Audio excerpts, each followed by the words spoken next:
What's cooking, guys, and welcome back to my channel. In today's video I wanted to talk about baking substitutions.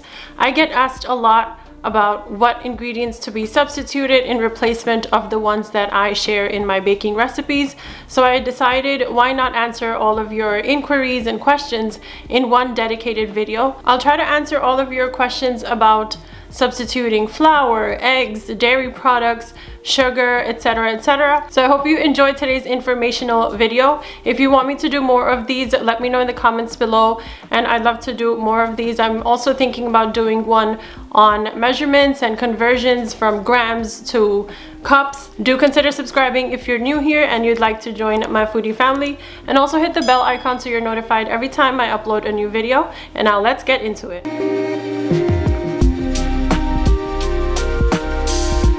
So the first thing I want to talk about is flour, which is typically the base of all cakes or cookies, etc, etc. So for cakes, if you specifically want to use cake flour, obviously you have the option to just buy cake flour that's already pre-made, or you can make it at home as well. And the best way to substitute cake flour is to follow a pretty simple formula. For every cup of cake flour that is called for in a recipe, just measure a cup of all-purpose flour, then remove 2 tablespoons of flour from each cup that you use, and then add in 2 tablespoons of cornstarch. The cornstarch will help to produce gluten in the flour, allowing for the delicate cake crumb texture that you typically get in cakes. And many of you also ask me what type of flour can be replaced instead of using regular all-purpose flour. And these days there are so many options to replace regular all-purpose flour. You can use almond flour, coconut, semolina, tapioca, and also you can even buy flour that already has the gluten part of it removed. I'm not sure how scientifically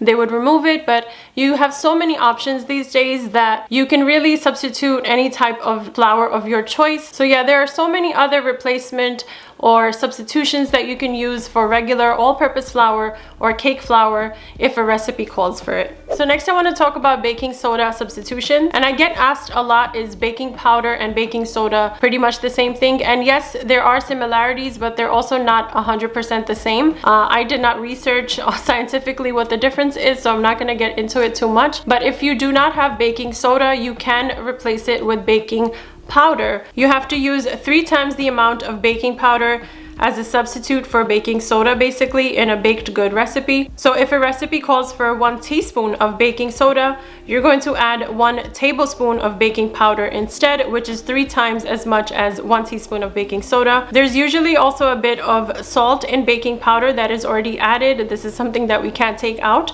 So if you use this approach of using baking powder instead of baking soda, you should cut down slightly on the salt that the recipe may call for. So yeah, that's a pretty easy substitution if you don't have baking soda at home, which most of us, I know, we usually do. But if you do run out of it, you can use 3 times as much as baking powder, and then just adjust it according to your recipe that you're using. So the next substitution I want to talk about is sugar. I'm going to talk about brown sugar and powdered sugar and how you can make it at home. Actually, sometimes a recipe may call for brown sugar, whether it be light brown or dark brown sugar, and it's very easy to make at home. So to make brown sugar at home, you can just use a cup of granulated sugar, and you can just add a dark syrup to it, which could be molasses or maple syrup or agave nectar, which is very easy to find in the supermarket these days. So for every cup, you're going to use about 2 tablespoons, 2-3 tablespoons, depending on if you're making light brown sugar or dark brown sugar. And you can mix this in a little bowl, or you can blend it in a food processor. So it's very simple to make at home, and if you do run out of brown sugar, you can make it at home with other ingredients that you probably already have in your pantry. So to make powdered sugar at home, or confectioner sugar as you might have seen in supermarkets, or if a recipe calls for it specifically, you can make that at home as well. You can just use granulated sugar, which we always have at home, and then to 1 cup of granulated sugar, you're just going to add 1 teaspoon of cornstarch. And once you process the the cornstarch and the sugar together, it's going to give you a nice, very light and airy type of feel, very soft, like very fine sand, like desert sand. So yeah, making brown sugar or powdered sugar at home is super simple. Another question I get asked a lot to substitute is butter, especially if you're vegan or vegetarian. I'm sure you probably don't want to eat you know, dairy products like that, and you always ask me what type of plant-based product or butter you can use. So obviously there is margarine that works. You can use vegetable oil, you can use coconut oil. Coconut oil is great in desserts. I've used it before as a substitute for butter and it works great. But if you run out of any type of oil or margarine,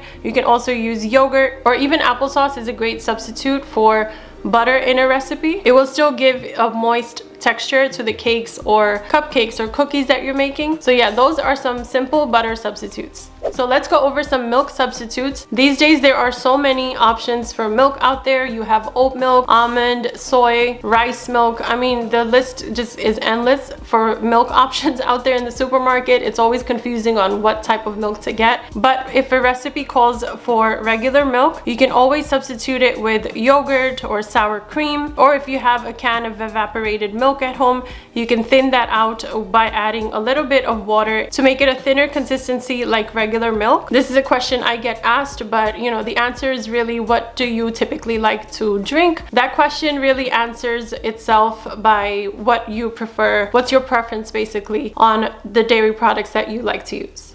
Now let's get into buttermilk substitution and also sour cream substitution. So if a recipe calls for buttermilk, you can always swap that out with regular milk that is soured with maybe a tablespoon of lemon, or even white vinegar works. Or if you don't have milk on hand at all, you can use regular Greek yogurt. And if you don't have yogurt to substitute for the buttermilk, you can also use sour cream, just thin it out with a little bit of water, and that will work pretty good as well. And for sour cream substitution, if you don't have sour cream, the simplest substitution for that is just using plain old Greek yogurt or regular yogurt, or you can even use cottage cheese if you have that on hand. It will still give cakes that moist texture that you would get from regular sour cream.